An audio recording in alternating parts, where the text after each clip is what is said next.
Welcome to Projects in iOS. This is an introduction to what we're going to be covering inside of the course. This course, at the core of it, has 5 real-world apps that you're going to be creating.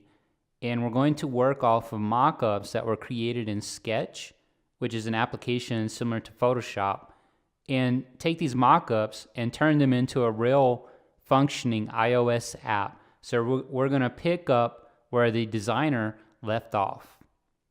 Now, the course starts with Swift 3 syntax changes from Swift 2.3. So there are a number of changes, especially to the function calls that you're going to be making, the naming of them. It's gotten a lot shorter, and the way they've done that is to move some of the function name into the parameter names. So the first app that we're going to be working on is a game app. And basically, you're going to be able to choose different categories in the game, and you'll go into the category. From there, it'll ask you a question. You'll be given several choices, and you can choose your correct choice and get feedback from the game based on that. So we're going to learn how to do a complex UI using advanced auto layout, because each of the choices, when you're asked a question, are buttons, and these are going to be laid out in rows and columns. So we're going to see how do you keep everything consistent when you're doing that kind of layout. Next, we have app number 2, which is a to-do list app called To-Do Bot. And inside of this app, we're going to learn about core data. So this is going to be a core data-driven application where we integrate core data, get our data into it, and get our data back out of it.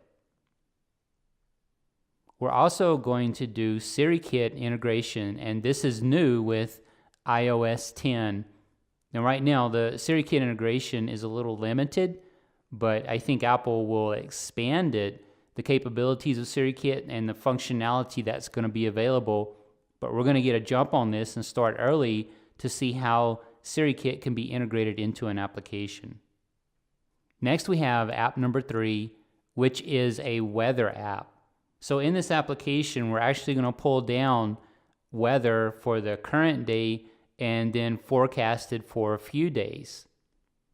So some of the things we're going to learn is how to integrate with openweathermap.org. And OpenWeatherMap has an API that you can call to get the current weather, to get forecasts. There's actually quite a bit. So we're going to see how to do that third-party integration and that service call to pull the data down. And we're also going to use notifications, the iOS 10 notifications, and see how to display data on them.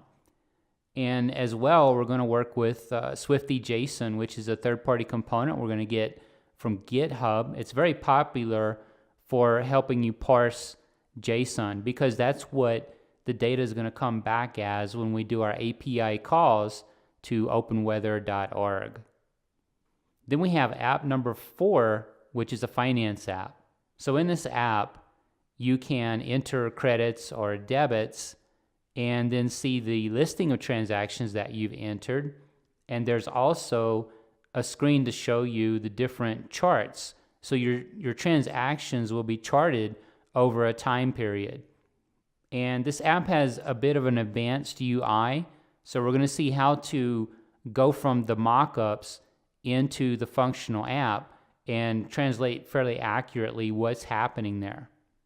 With this app, we're going to do some chart integration of a GitHub project by Daniel Gendy. So this is a very popular charting application because the charting abilities inside of Swift alone are pretty limited and also complex to try and get the level of functionality that's provided in this charting project. So it's a third-party integration, and we're going to see how to get that going and link it up and make use of it. And then we're going to take what we've learned about notifications and expand them into interactive notifications. This is also an iOS 10 feature. The difference here is that with an interactive notification, you get the display of the notification, and then the user can pull it down and get some choices. And these are choices that we can display to the user. So we'll create our choices, they'll display, the user will select the choice, and we'll be able to intercept that choice and do something inside of our application. So that's why they're interactive, because you get this interactivity with the user. And we're going to see how to display these notifications in the app as well as when the app is in the background. And by background, what I mean is the user has our application running, then they click the home button, which sends it to the back. It looks like the app has shut down or turned off, but it's just in the background, and the user can go into other apps, they can go to their home screen, but we can display the notification in that scenario as well as inside of the application, and we'll see how to do both in building this app. Then finally, we have a converter application. So this app is going to let us do length conversions, currency conversions, and we're going to also do some third-party integration to get our currency data.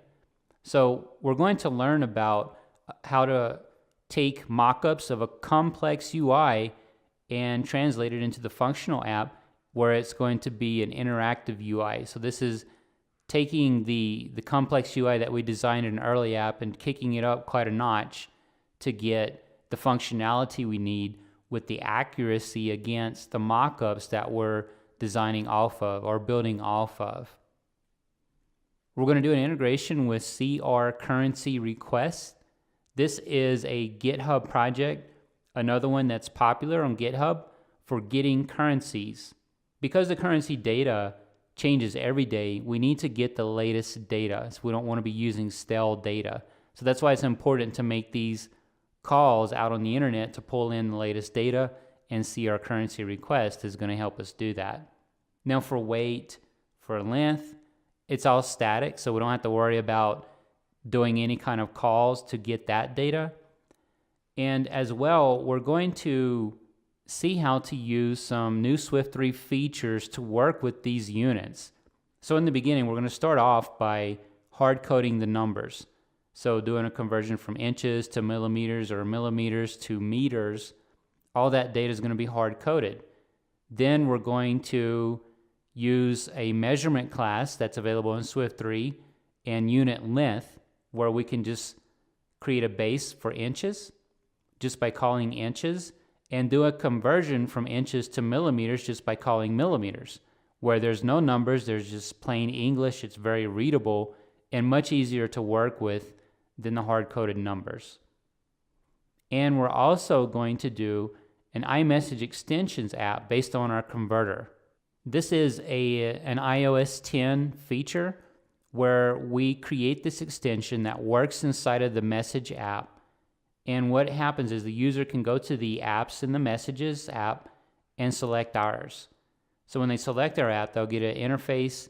They can do a conversion. We're going to do inches to millimeters. And so the user can choose how many they want to do, how many inches to millimeters they want to convert. Then they can click and have that sent through the Messages app. So this will give you an introduction of how do you do that kind of integration with the Messages app. And that is an overview of everything we're going to be covering in this course. So let's go ahead and jump right in.